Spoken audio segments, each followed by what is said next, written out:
Nutrition has to be one of the most confusing topics there is out there for people because there's so much misleading information, and I feel like so many people feel like they have a position or authority to speak about nutrition just because they ate with a fork or they took one nutrition course like 101 back in high school, undergrad, or it's like they've done this and this is what's worked for them and they go around just preaching it, or they were just genetically or just they just look good.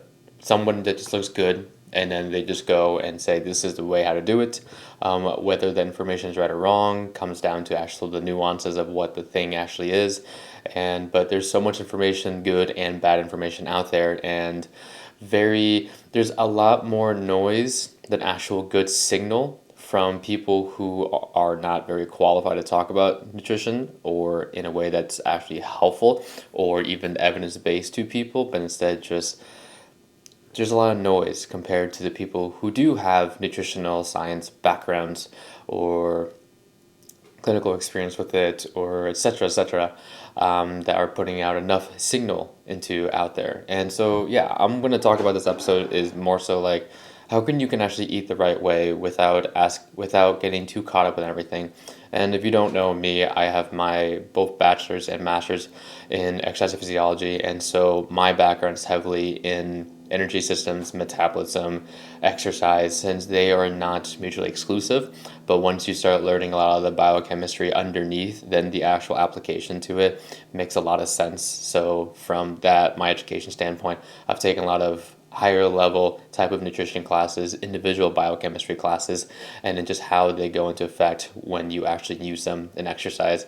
And then also from all the different uh, people I have worked with across the spectrum, as well as myself, from me training and competing in various athletic endeavors and all that stuff. But this is not about me waffling on about myself. It's more so trying to give you a little bit more of context to who I am talking about this stuff. And so when it comes to nutrition, what are the big things should we actually be asking about? Because people come from a lot of angles and asking questions. And I feel like majority of the questions that are being asked are the questions are fine. There's nothing wrong with them themselves, but it's that if I give an answer, it's going to mean absolutely zero to you.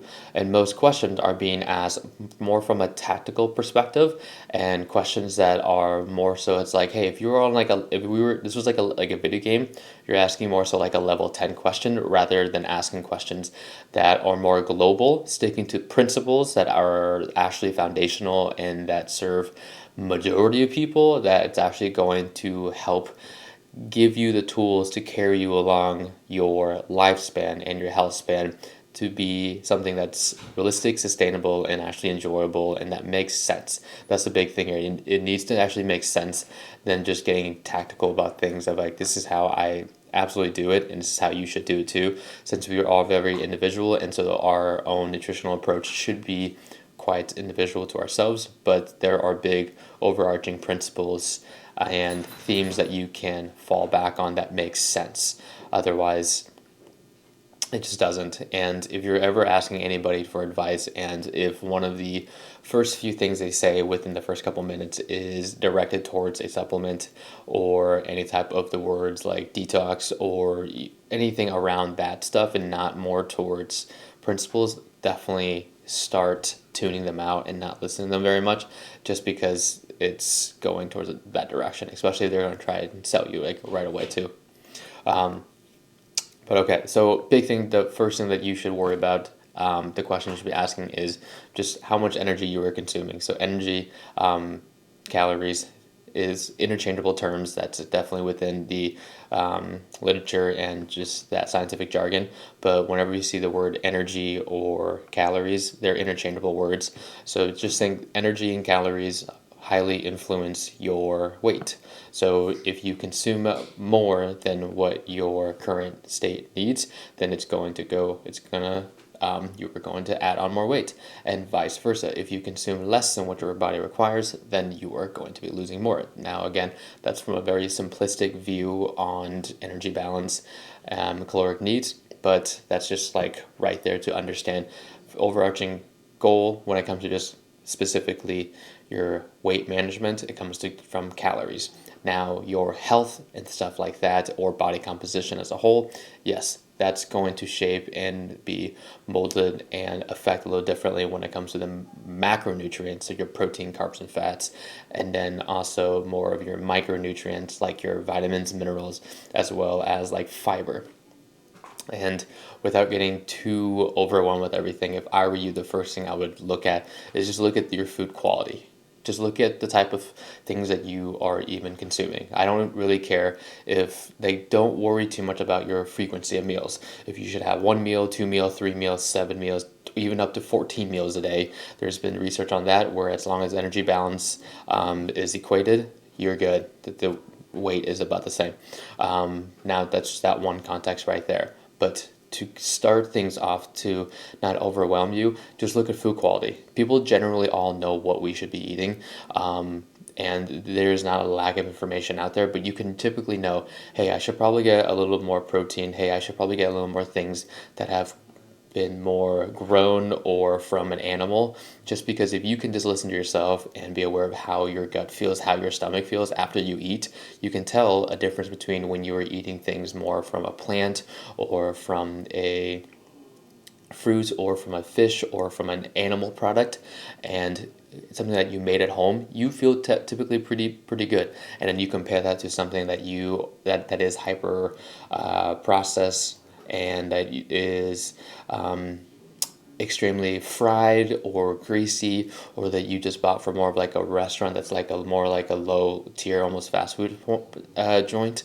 You notice how you feel after eating that compared to the other, right? So just focus on quality. Right? That's the first thing. Not even reading too much about food level labels or anything like that. Just eat more things that are like potatoes, veggies, fruits, meats, fish, things like that. Of course, if eat in a way that is within your preferences and religious views, depending on who you are that's listening. But sticking to just quality first gets you, it helps you move the needle pretty far and does pay off a lot and helps with a lot of your health factors and things like that too.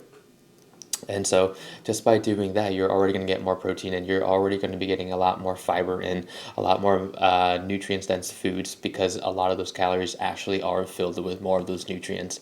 And so you're going to be getting a lot more things out of it from the fiber, from the macros, and then you'll already be improving your health, and you'll be getting fuller quicker from the protein, from the fiber, from the veggies, from the fruits, and which will ultimately lower your total caloric intake, since the caloric amount of those foods are going to be lower compared to something by, say, you go get a combo meal from McDonald's with the fries and a burger and things like that. Just the volume changes are going to be very different. Looks like you're eating a lot of food, but the caloric density of it's going to be quite lower compared to the adjacent, which is like that McDonald's analogy that I just shared. Is it going to be something like smaller in like a volume size, but calorically it's going to be a lot higher just because it's so condensed, but it's going to be empty calories, not as much of those vitamins, minerals, the proteins, and the fiber, things like that. That's just going to help you from health, from body composition, from everything across the board. And so by just improving your food quality, you are already taking leaps and bounds. Okay, next thing you can worry about is maybe protein.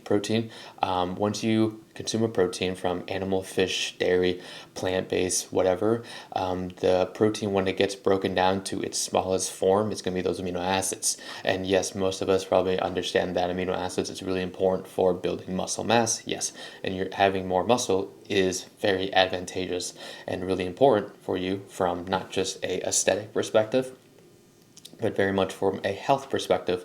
Also, since it's the main storage site for glucose disposal, for carbohydrates to get shuttled into, but then also the amino acids, it plays a role in basically everything that makes up you, from your neurotransmitters, from your hormonal systems, your endocrine system, from just your muscles contracting, from your hair, from your fingernails to grow, just from different chemical reactions underneath you. Basically everything that makes up you is derived from an amino acid in some shape, way, or form. And so ingesting more protein is going to be very advantageous for all of those type of factors. Now, moving out of that, is getting more fiber in. So fiber, getting that from either sorry, I was words here, but getting more fiber in from like something like whole grains, something like potatoes, something from like veggies, like leafy greens, something from like fruit. Just different types of fiber from soluble and insoluble fibers are going to help you a whole lot from a health perspective, from a gut health perspective, overall. And then just helps, it will also help you keep you fuller longer as well. If you only focus on those two big things right there, like actually taking a step back, if you just start everything with like, okay, food quality, what can I focus on? Increasing your protein amount, and then also increasing your fiber intake as well. Both of those two principles is going to get you very, very far, and then everything else is going to play itself out, and then just you have to give it time. And so definitely focusing on that. And then definitely next thing is like your carbohydrates, which will get a lot from the fiber.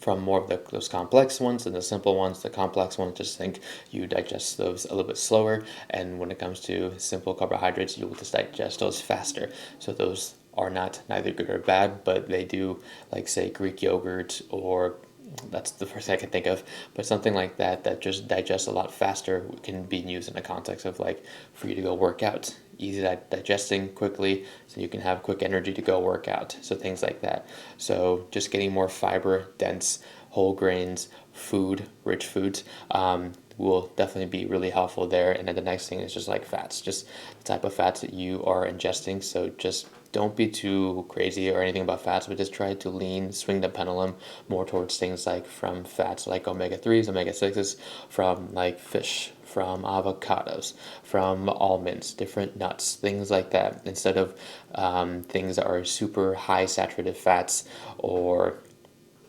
more greasy fried type of stuff, because too much of that type of stuff, there's not as much of the good nutrients dense part. It's more of so of those higher fat levels, and extreme like ingesting a lot of those for over a long period of times isn't going to be the best thing, just because then you're going to be knocking on the door of cardiovascular health, having a little more issues concerned with that if those levels are too high too chronically for a long time.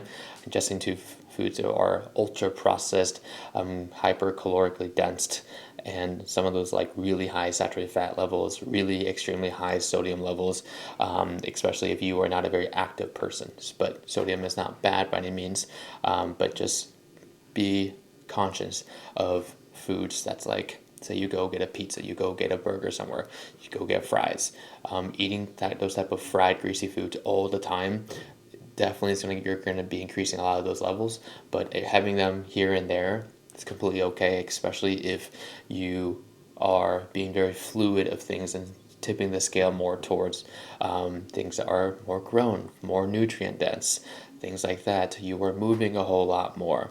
Then everything shakes out just fine. You can handle those, and you can enjoy life with those type of foods too, because I still eat them and they're still awesome, and you should enjoy them too.